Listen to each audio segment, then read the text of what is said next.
Skills to take with you. Reading from the book Meditations 1 by Thanissaro Bhikkhu, November 12, 1996. Reading from dhammatalks.org, talks, writings, and translations of Thanissaro Bhikkhu. Today is Sunday, July 31st, 2022. When we come out to the monastery like this, we come to a place cut off from human society. Not totally cut off because there are other human beings here, but it's a different kind of society. A society where the bottom line is the practice, the growth of the mind, the growth of the heart, the development of mindfulness, concentration, and discernment. That's not the bottom line in the world at large, but it is the bottom line here because the mind needs this kind of environment to develop its best qualities. When we live in the world, we tend to pick up the values of the world. And what do those values say? They say it doesn't matter what you do as long as you succeed, as long as you get ahead, as long as you get the money. That's the important thing. People try to dress these values up to sound a little bit better than that, but that's basically what they come down to. And when you live with people who hold to these values and you don't have a good solid basis within yourself to withstand that kind of thinking, you have got to give in. You tend to follow along with them whether you like it or not. But the Buddha teaches us that true happiness isn't found that way. He says that true happiness comes from developing good qualities in the mind. It has nothing to do with money, nothing to do with status, nothing to do with the opinions of other people. It's something totally inner and it has to come from inner goodness.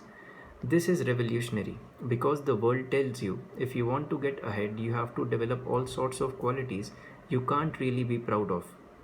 The qualities you need to stab people in the back, make a quick buck, take advantage of other people's weaknesses.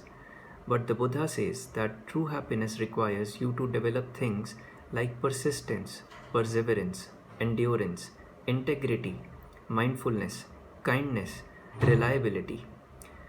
These are things you can be proud to develop. There is a dignity to the practice that you don't find in the world outside.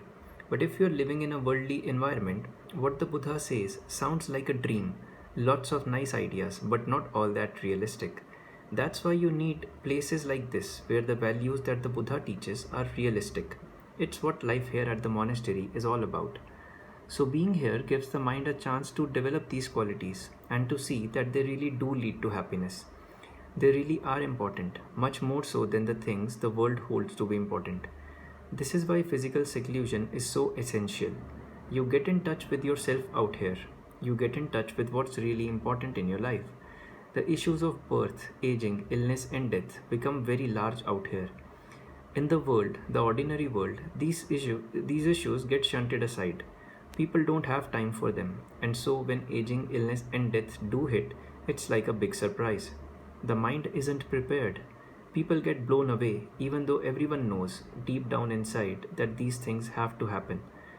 Yet, when you live in a society that doesn't give you time to look at these things, to reflect on them, and to prepare for them, you really get knocked to pieces when they come. So, you need a chance to get out and look at what's really important in your life and how you are going to prepare for these things. That's what the meditation is all about. Developing a good solid basis in the mind that can withstand these things when they come. The image the Buddha gives for this basis is of a stone column, 8 cubits long. 4 cubits are buried down in the ground in a good solid mountain. 4 cubits are above ground. When the wind comes, the column does not shake at all. It does not even shiver. No matter how strong the wind, no matter which direction it's coming from, the stone column stays put. That's the kind of mental state you need in order to withstand these things, and that's what you develop in the course of the meditation. Then, as we all know, it's important that you don't cultivate this skill only while you're here, this place of physical solitude, but that you also take this skill back with you. Many times people come to the monastery and say that it's such a relief for the mind to be out here, and they would like to take that state of mind with them when they go back. Well, you can't take a state of mind like that with you. It's a result. What you can take back is the skill, the cause of that state of mind. It's not just the environment that allows it to develop. People can come out here and still have their minds a total mess. What makes the difference is that you learn how to make use of the environment to develop the skills you need to straighten out things inside. The skills are the things you can take back with you when you go home. The skillful attitudes, the skillful approaches to bringing the mind under control, giving it a sense of stability inside. These are the important parts of the practice that train the mind to stand on its own two feet. When you ask yourself, where is the best place to meditate? Your answer should be, right here, wherever you are. That's the best place. That's the ideal. But as you are getting started, you're like a child learning to ride a bicycle. You need training wheels. You need help. You can't just jump on the bicycle and ride off with a perfect sense of balance. You use the training wheels, you use the community, you use the peaceful environment to help get the mind in the proper attitude. Then you try to develop your own skills so that when the training wheels are taken away, you can ride with ease and won't fall over. What are some of these skills? The most basic one is just learning to focus the mind on one thing and to withstand any temptation to let it go. This is an important skill you need, whatever your work is. If you can concentrate on your work and don't let the distractions get in your way, work gets done and it gets done properly. It's a solid piece of work and not just little bits and pieces that happen to be thrown together, because there's a continuity. And when you learn how to focus on one thing like this, when you focus in on the breath, it changes your attitude toward the other thoughts that come into the mind. If the mind doesn't have a particular focus, it can wander around from thought to thought, not really noticing what it's doing and not having a sense of direction. It gets lost going in the wrong direction because every direction is just the direction where it's flowing. But when you give it something to hold on to, you have a sense of direction. Then you can see how some things pull you away and some things pull you back. It's like the difference of being on the earth and being out in outer space. When you're on the earth, there's a definite sense of orientation. There's north, south, east, and west. You've got the earth as your reference point. But if you're out in outer space, you don't know which way is up, which way is down, north, south, east, west. They have no meaning out there. And the mind is just adrift in the stellar currents. But when you're on the earth, when you've got a good basis, then you have a sense that this way is north, this way is south. You have a sense of the direction you want to go, and you know when you're heading in that direction and when you're not. That's why it's crucial to have a center for the mind. But to maintain that center, you have to enjoy it. If you don't, it simply becomes one more burden to carry in addition to your other burdens, and the mind will keep dropping it when your other burdens get heavy. This is why we spend so much time working on the skill of playing with the breath, making it comfortable, making it gratifying, making it fill your body with a sense of ease. When you have that kind of inner nourishment to feed on, you're less hungry for things outside. You don't need to feed on the words and actions of other people. You don't have to look for your happiness there. When you can develop a sense of inner fullness simply by the way you breathe, the mind can stay nourished no matter what the situation. You can sit in a boring meeting and yet be blissing out, and nobody else has to know. You can watch all the good and bad events around you with a sense of detachment because you have no need to feed on them. It's not that you are indifferent or apathetic, simply that your happiness doesn't have to go up and down with the ups and downs of your life. You're not in a position where people can manipulate you, for you're not trying to feed on what they have to offer you. You have got your own source of food inside. At the same time, when you have an inner center like this to hold on to, you develop a sense of dissociation from the thoughts that arise within the mind.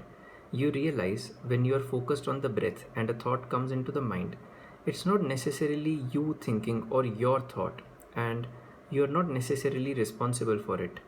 You don't have to follow it and check it out or straighten it out. If it comes in half formed, just let it go away half formed. You don't have to be responsible for it. This is another important skill, because if you can learn to step back from the thoughts and emotions that come into the mind and not say that this is my thought or this is my emotion, then you can really choose which ones are worth holding on to, which ones should be explored, and which ones should be let go. And you don't have to deal with it, and that you don't have to deal with at all. Some people may say that that's irresponsible, that you've got to check everything out. Well, that's just what they say. What do they know? That's the kind of attitude you have to develop. As the Buddha said, his own practice really got started in the right direction when he divided his thoughts into two types, skillful and unskillful.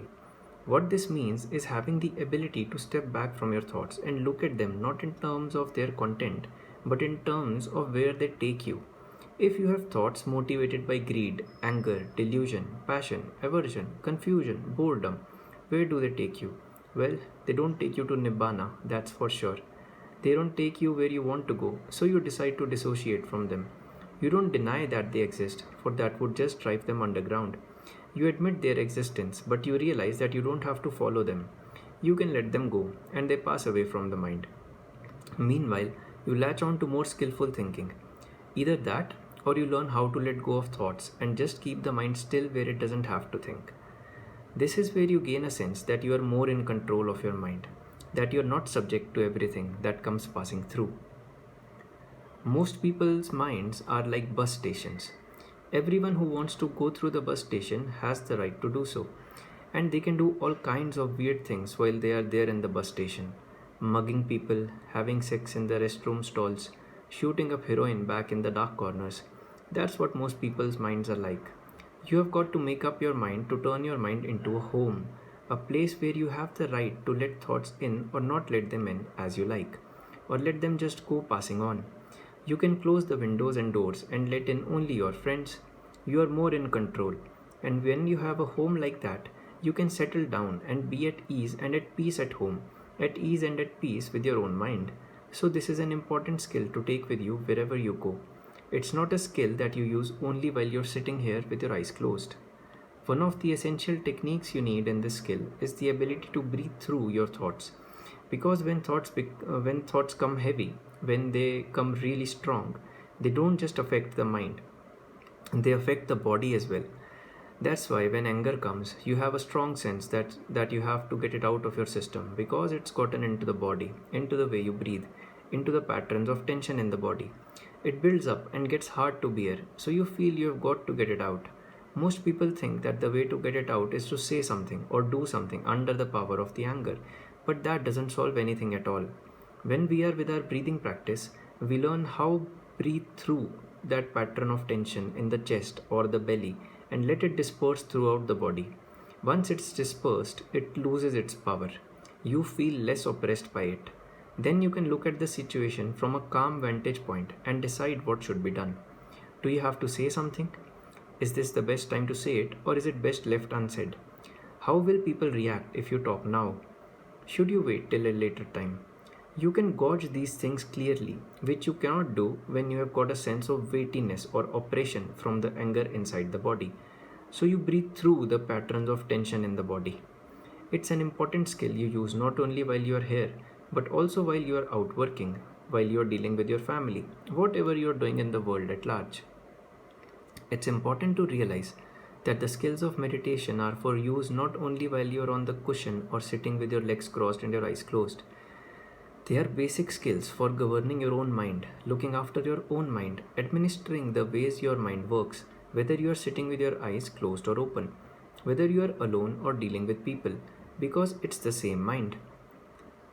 The defilements that arise in the course of your practice and the defilements that arise in the course of daily life are basically the same defilements. Sometimes in society, the defilements appear more unexpectedly, with more force and a greater sense of urgency, but they come down to the same thing. If an unskillful state arises in the mind and you treat it unskillfully, then you just go wherever it leads you.